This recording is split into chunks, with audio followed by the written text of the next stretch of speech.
Hey ho, dear ones. Today we're going to be talking about the future of marketing. And this is really for the listeners of this podcast who are soul guided, heart led entrepreneurs who feel like you are in service to something higher and you are here to make real money doing the work you do and having a real impact. And these are my predictions for the next era. And as we move into 2027, we're moving into the incarnation cross of the sleeping phoenix, which is a human design term for a 400-year cycle that will outline some of the themes we can expect to unfold in the collective. So as we move into the first, years of this 400-year cycle, how is this going to affect our business? And the sleeping phoenix is very much aligned to some of the things happening in astrology. It's all telling the same version of the story. And I recently met with a business astrologer who offered her predictions for what will come next from an astrological perspective. And some of what she said immediately caught my attention. She says we're moving away, again, astrologically speaking, from shallow content and more towards depth. And moving away from, for example, influencers on social media who are not offering depth. So if you think of the travel influencers, the ones who are going to all these fabulous places with this sort of look at me, aren't I cool in these places? Don't I look great? Aren't I hot? Here I am putting on my makeup. And this whole influencer culture, which is really all about the influencer.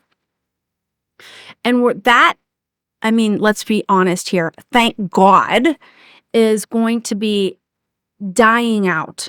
Now, I don't know how fast. And if you talk to my 9-year-old daughter, she would be like, no way. This is exactly what I want to watch. So we'll see how this plays out. But I think in the more mature audiences, and certainly older audiences, are going to be very happy if this trend does indeed fall away. And moving into depth and service.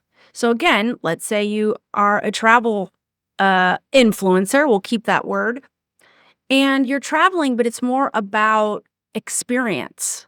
Well, I went to this place and I had this spiritual experience, or I did this healing, or maybe I invite you to travel to this place and here's what you could discover. So it's more in service to the listener. There's more depth, there's more meaning, there's more purpose, and not just buy this makeup, don't I look pretty, try out this trend, the sort of shallow things we see on the internet right now, which I truly can't stand, and my daughter loves. So the younger people seem to be really eating this up, which is why it's so popular now. But astrologically, and what I'm receiving psychically, and what human design is saying is that this shallow influencer culture is going to be dissipating.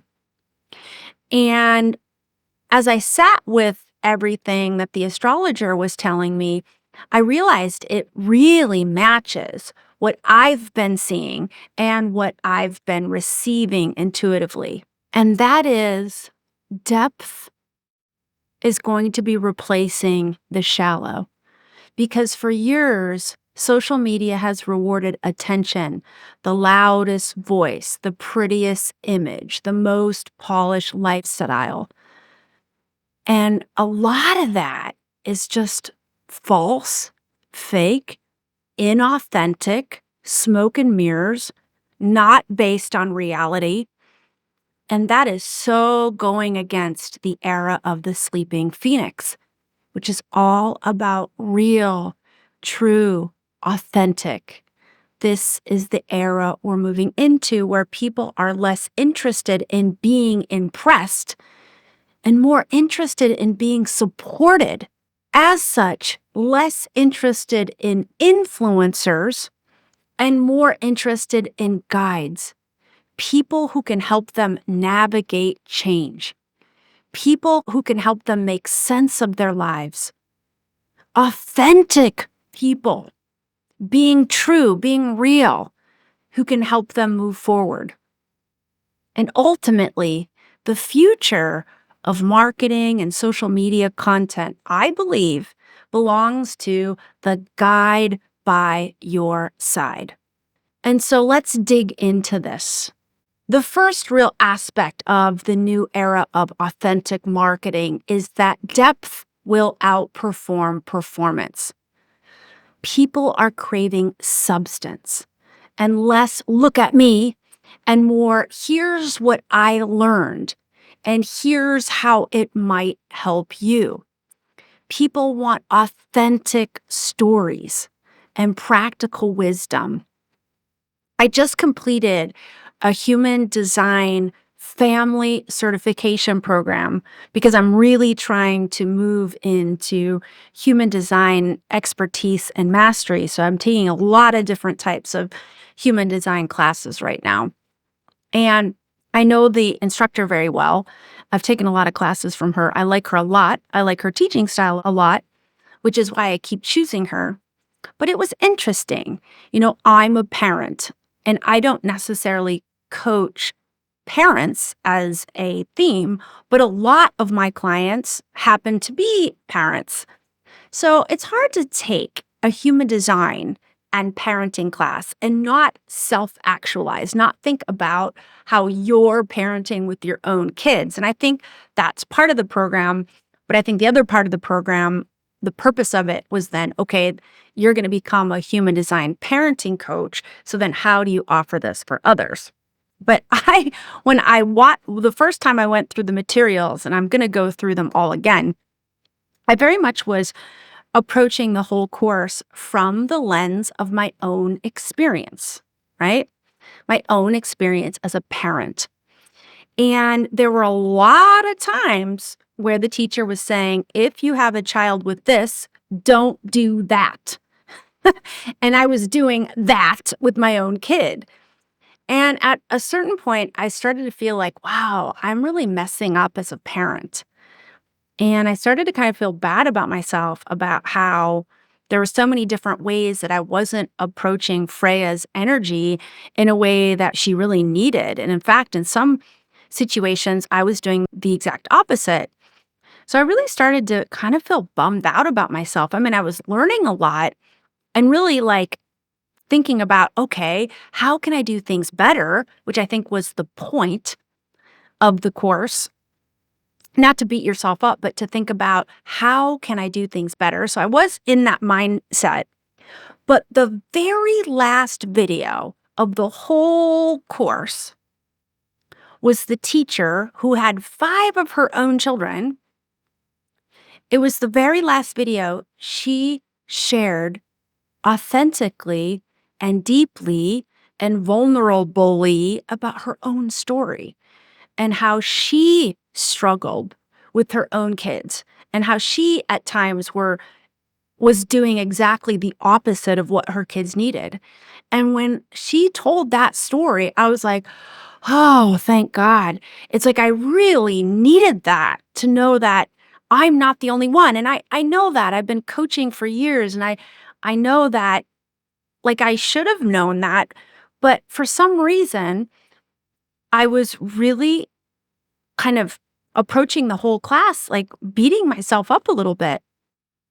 But when I got to that last portion of the authentic story from the teacher, and I realized she didn't have it all figured out, but yet she learned and then she started to do better, which was kind of the whole point.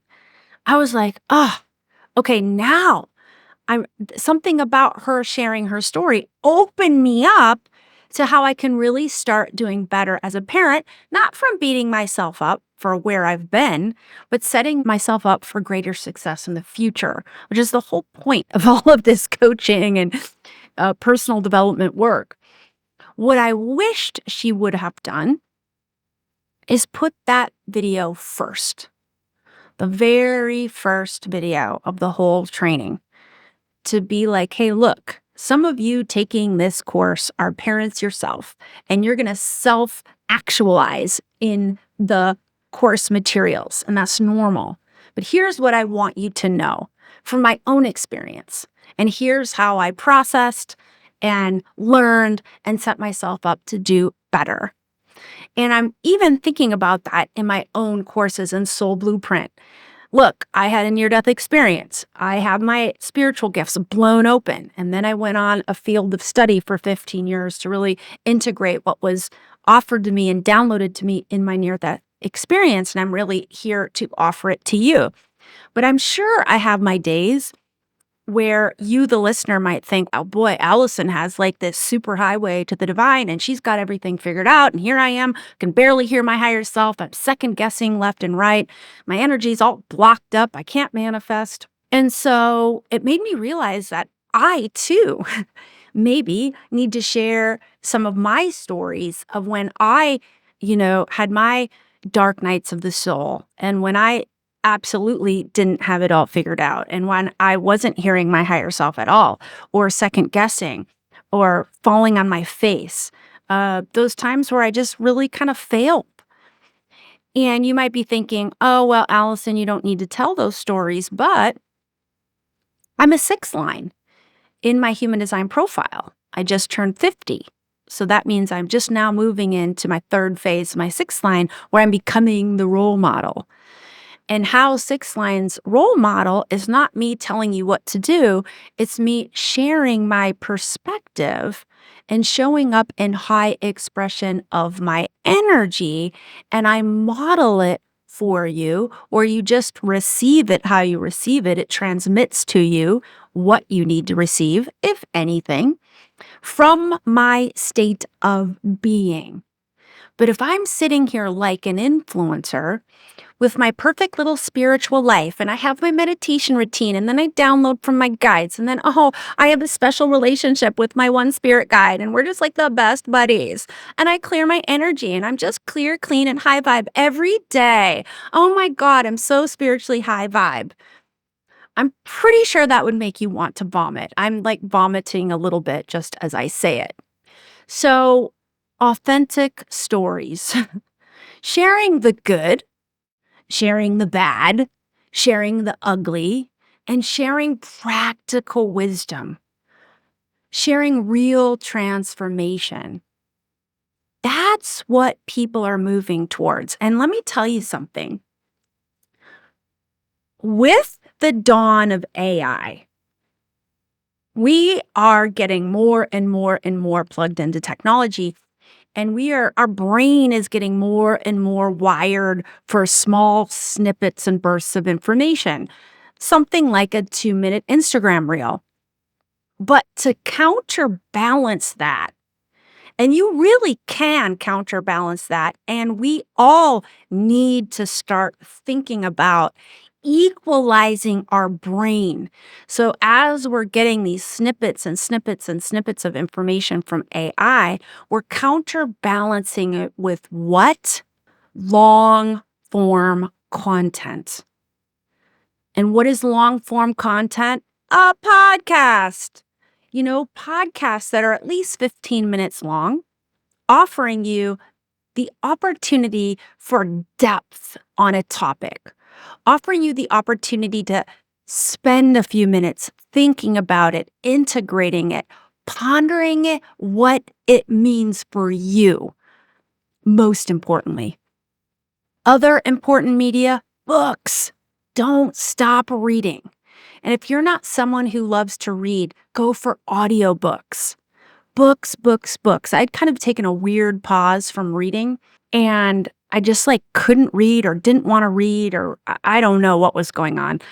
Something about me was blocked. Maybe it was by design, or maybe it was a block.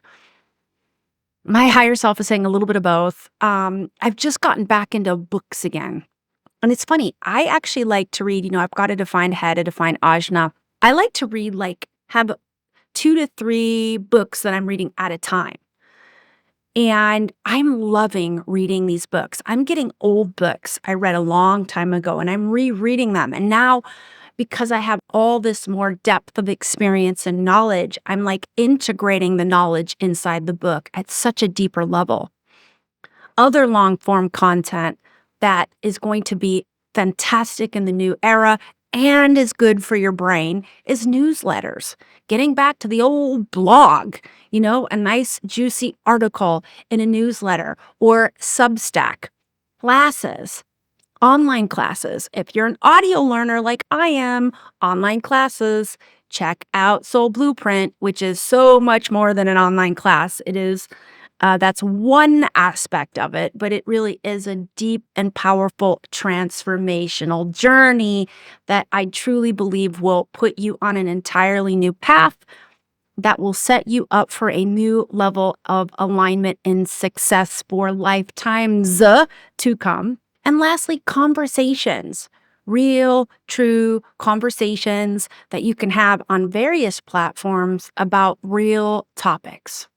So this is this first and maybe most important aspect of the new era of marketing: depth, outperforming shallow performance. The second aspect is human connection will become the premium experience, because we can get loads and loads and loads of online and AI and gosh, on social media, you never know if it actually is a human or even a bot anymore, because there are a lot of bots on social media. Please do not forget that.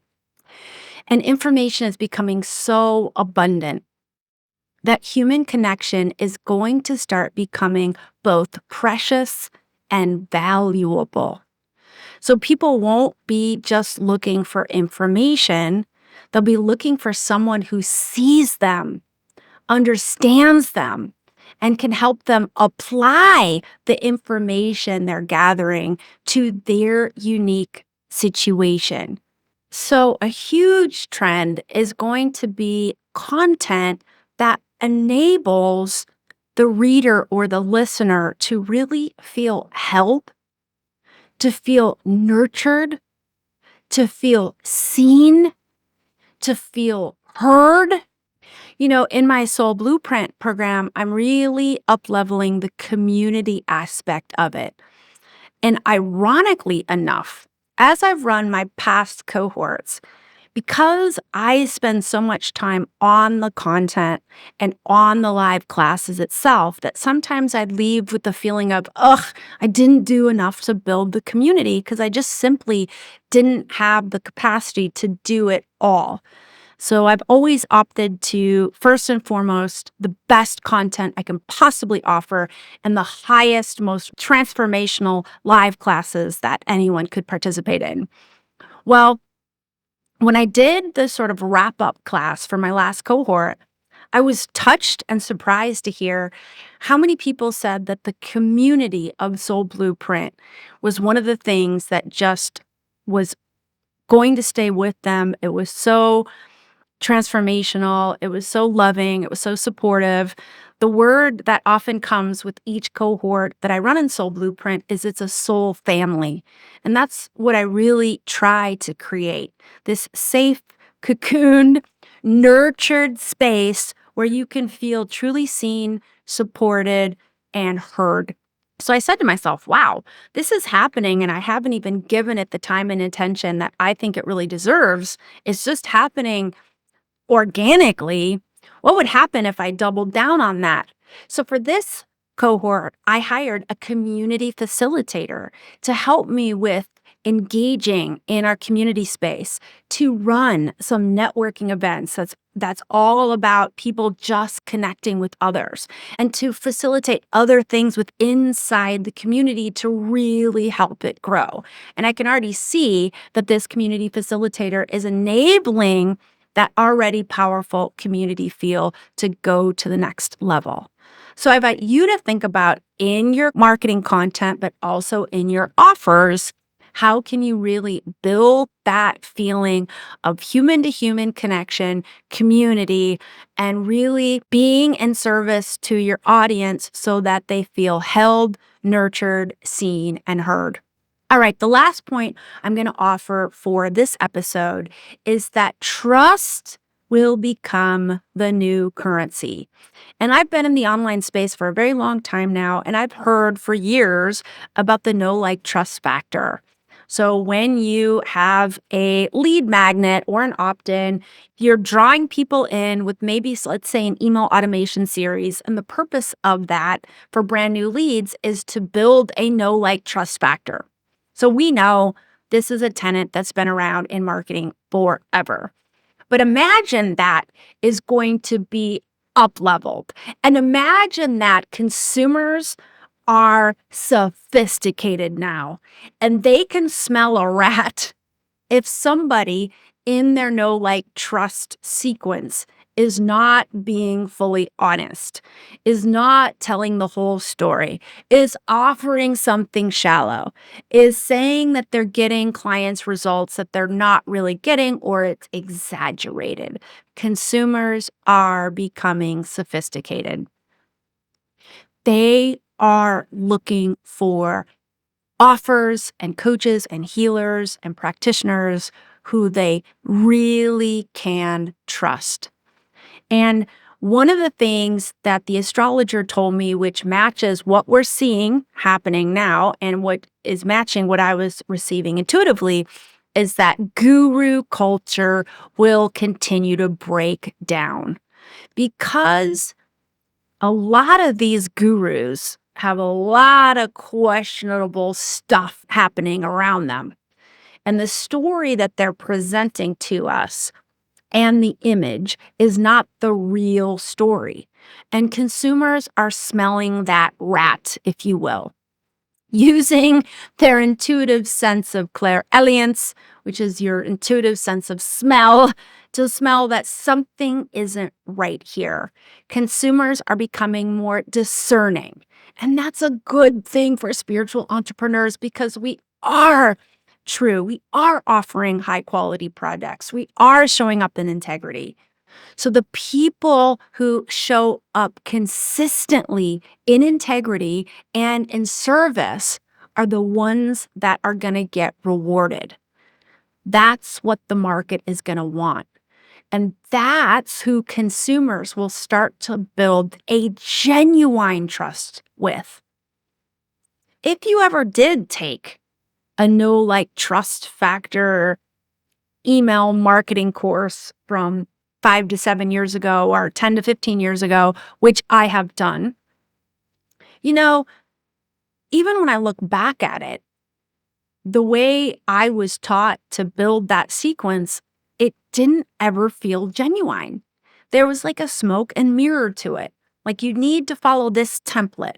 You need to follow this formula. There are these consumer psychology hacks to hack into the brain of a consumer to get them to trust you faster. That's all fake. That's not genuine trust. Genuine trust comes from following your spiritual gifts, following what's in your heart to the people you feel called to serve at your highest, and really asking yourself, what can I do or be to truly and honestly and deeply serve, hold, nurture my audience and my ideal clients today? And as part of that, keep building your email list. I'm such a big believer in email lists. Social platforms change, and a lot of psychics and astrologers are saying some of the big social media platforms are going to change. I am getting that too psychically. I don't know which one. I have an idea. I'm not going to say right now, but it's a big social media platform and it's going to change. So if you're building the entirety of your business on one social media platform, I really invite you to start to diversify. Diversify first if you don't already have it by building your own mailing list. People who give you their email address with permission to market to them, those are your most valuable leads still statistically. Statistically, they are like 5 times more likely to buy from you than someone who finds you on, say, Instagram. And I'm not saying at all, get off Instagram, stop selling on Instagram. I'm not saying that at all, at all. I'm saying if you aren't already, diversify the different ways people can find you and make sure as part of your plan, you have intention to keep building your email list.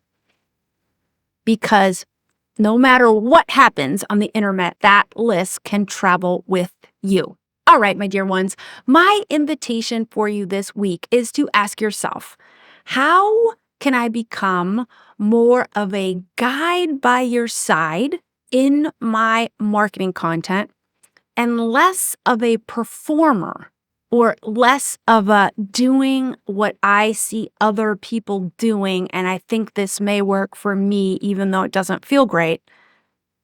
And in a way to truly serve my audience. So, how can I become more of a guide by your side to deeply and authentically serve my audience in a way that builds genuine trust?